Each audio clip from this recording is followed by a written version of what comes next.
Bismillahirrahmanirrahim.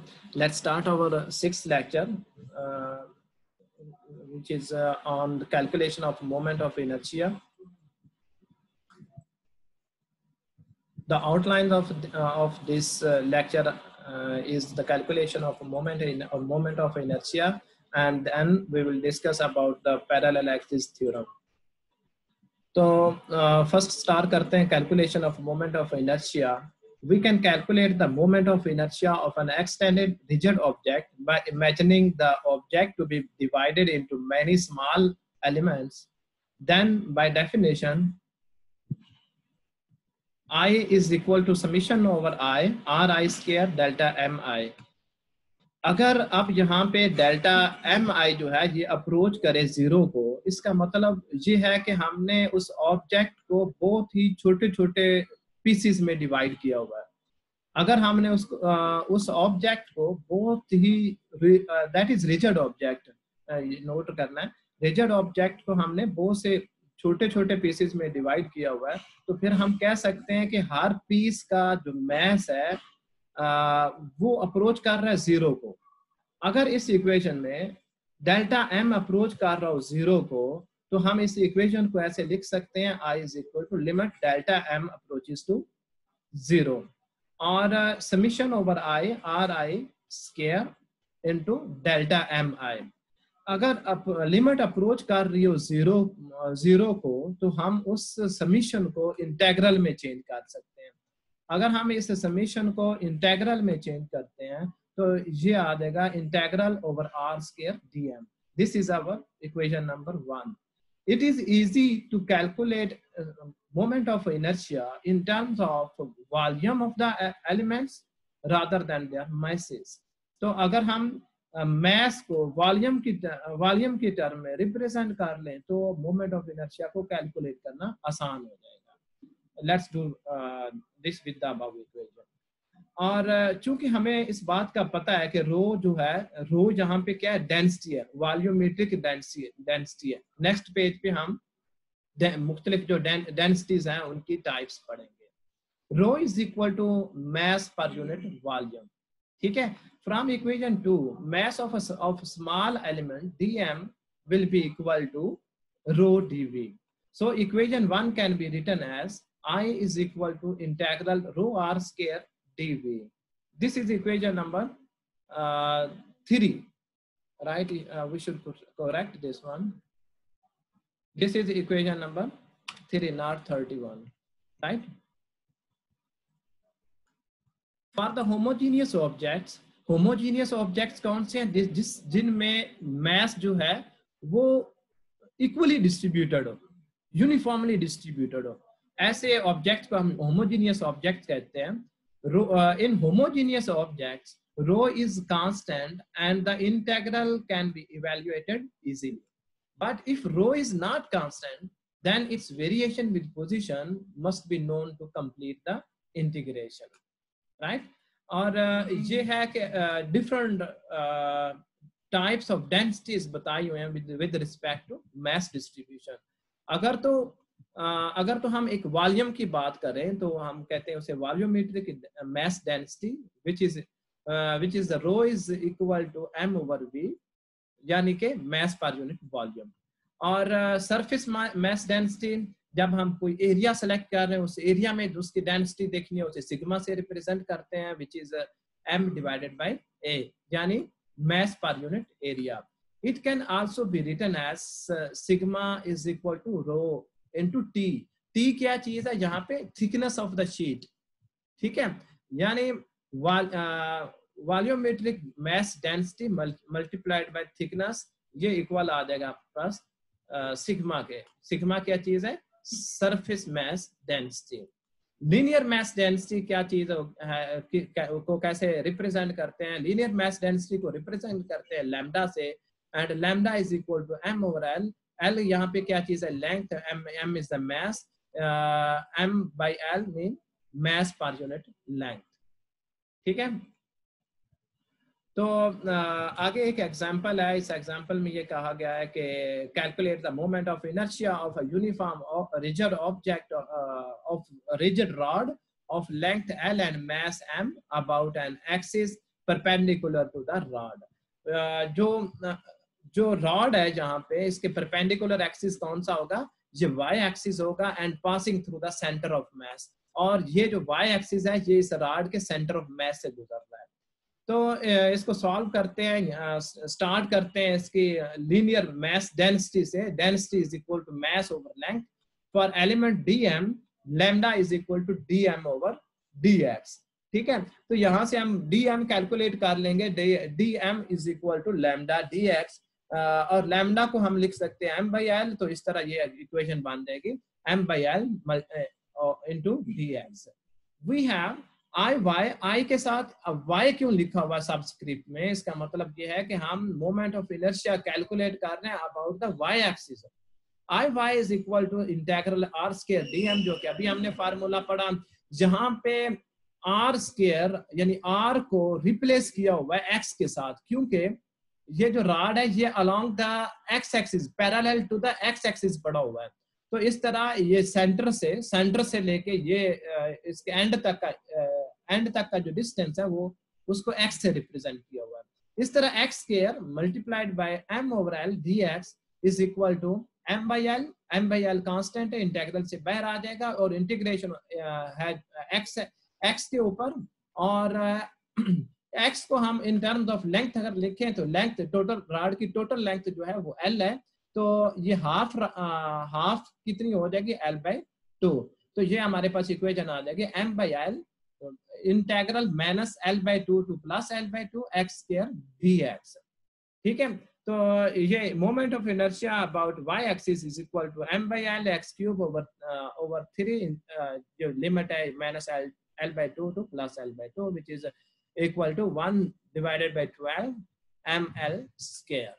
ठीक है, ये हमारे पास आ जाएगा moment of inertia of rigid rod जिसकी लेंथ जो है वो L है।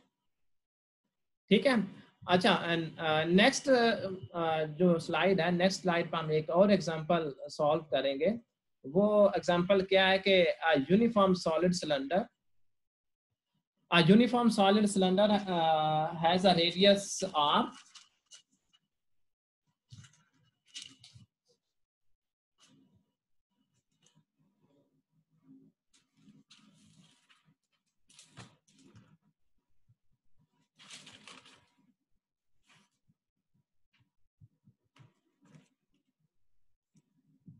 सॉरी बेटा ये डिले हुआ। ये है example number 10.5। A uniform solid cylinder has a radius r, mass m, and its length is l. Calculate its moment of inertia about its central axis। Central axis के about हमने moment of inertia calculate करना है। Let's solve the problem। Divide, इसको solve कैसे करेंगे, हम divide कर देंगे सिलेंडर को into many cylindrical shells, each having radius small r and a thickness dr. For a cylinder, dv is equal to l into area element, ये आ जाएगा l dA। dA यहाँ पे क्या चीज है, ये है 2 pi r into dr। dr क्या चीज है, dr जो हमारे पास है ये थिकनेस ऑफ द शेल है। ठीक है, इसको हम dm को हम ऐसे लिख सकते हैं, dm is equal to rho multiplied by dv which is equal to rho into 2 pi r l dr। और इस तरह हमारे पास moment of inertia about z axis, ये हमारे पास r स्क्वायर dm आ जाएगा। dm की वैल्यू पुट करें यहाँ पे और इंटीग्रेट करें, इंटीग्रेट 0 टू r करेंगे हम यहाँ पे, और जो आंसर हमारे पास आ जाएगा moment of inertia about z axis of a solid cylinder is equal to 1/2 mr square। ये हम वो केसेस देख रहे हैं जिसमें मास जो है वो होमोजीनियस है, यूनिफॉर्मली डिस्ट्रीब्यूटेड है। अच्छा, यहाँ पे इस स्लाइड में कुछ ऑब्जेक्ट्स दिए हुए हैं जो कि आपके बुक 9th एडिशन की बुक का जो पेज नंबर 304 है उस पे ये कुछ ऑब्जेक्ट्स दिए हुए हैं। इनके हमने यहाँ पे सिर्फ 2 फार्मूलाज ड्राइव किए हैं। ठीक है, जो कि एग्जांपल नंबर 3.4 और 3.5 में हमने मोमेंट ऑफ इनर्शिया जो है ये ड्राइव किया है, सॉल्व किया, फाइंड किया है। सिर्फ दो ऑब्जेक्ट्स के लिए। वो दो ऑब्जेक्ट्स कौन कौन से हैं? एक तो है कि हमें एक रॉड दिया हुआ था, long thin rod with rotation axis through the centre, और हमने ये एक जो एग्जांपल नंबर 3.4 थी उसमें हमने ये ड्राइव किया कि ICM is equal to 1/1/12 ml²। और सेकंड एग्जांपल में जो कि सॉलिड सिलेंडर के हम एग्जांपल ले रहे थे, उसमें हमने मोमेंट ऑफ इनर्शिया कैलकुलेट किया, ICM is equal to 1/2 mr²। चलिए नेक्स्ट देखते हैं। नेक्स्ट है हमारा जो topic parallel axis theorem. Parallel axis theorem क्या चीज है, इसके स्टेटमेंट देखते हैं। इसकी स्टेटमेंट क्या है? मोमेंट स्टेटमेंट है moment of inertia of any body about an arbitrary axis equals the moment of inertia about a parallel axis through its centre of mass plus the total mass times the square distance between the two axis.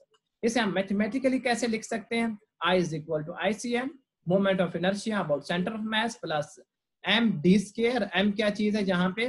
m है mass of the body, और d क्या चीज है? d is the separation between two axes, ठीक है। और I जो है जो डिनोट कर रहा है moment of inertia about given axis, और ICM जो है ये डिनोट कर रहा है moment of inertia about a parallel axis through CM, ठीक है।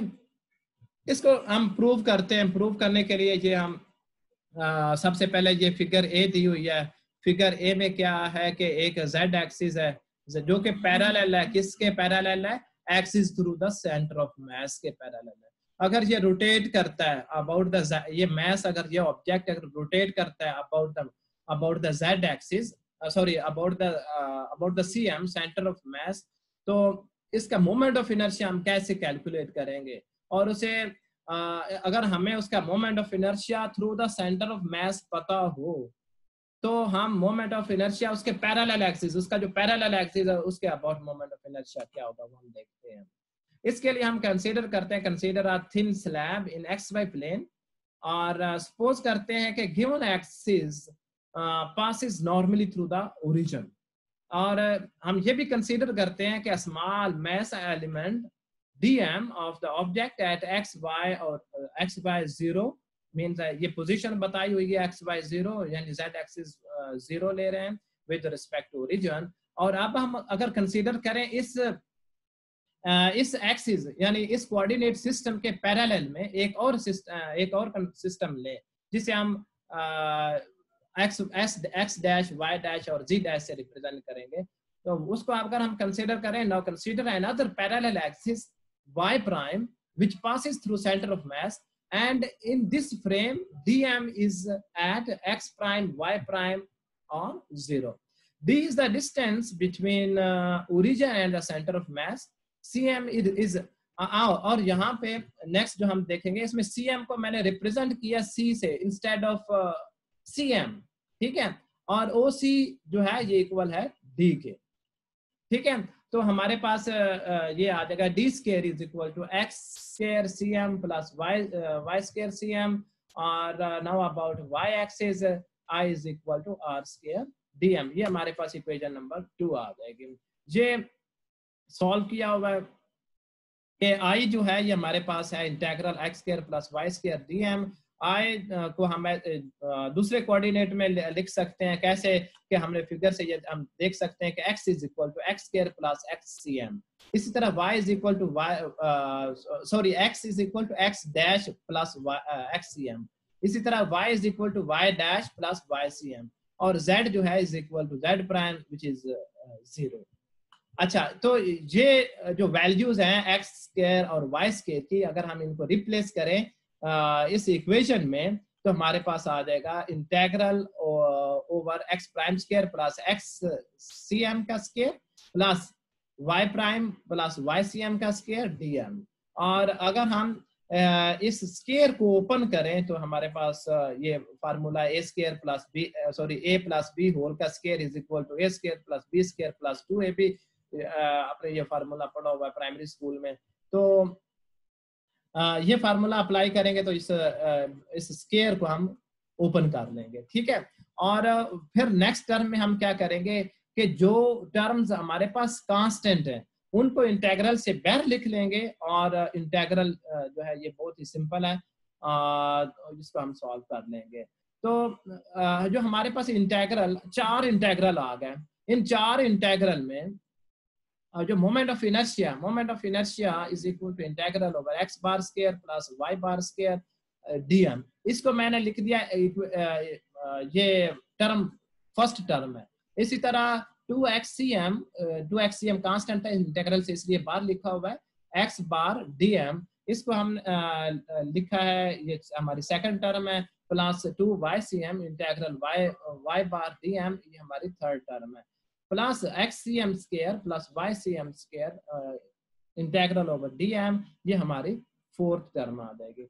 तो यहाँ पे जो लास्ट हमारे पास इक्वेशन है, इसमें जो फर्स्ट टर्म है, the first term is ICM, that is moment of inertia about an axis that is parallel to the given z axis.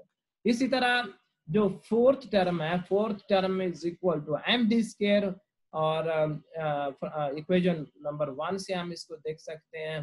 तो जो सेकंड और थर्ड टर्म्स हैं ये 0 के बराबर आ जाएंगी, खत्म हो जाएंगी। क्यों? क्योंकि x prime plus y prime is equal to 0 at center of mass. Therefore, we concluded with this equation that I is equal to ICM plus MD square. तो इस तरह हमने पैरेलल एक्सिस थ्योरम को प्रूव कर लिया, यानी moment of inertia जो है ये इक्वल होगा किसके, के मोमेंट ऑफ इक्वल होगा moment of inertia about the centre of mass plus mass times square distance between the 2 parallel axis. तो यहाँ तक हमारा लेक्चर था। Thank you very much. अगर आपका कोई क्वेश्चन है तो प्लीज आस्क, और you can send me a message.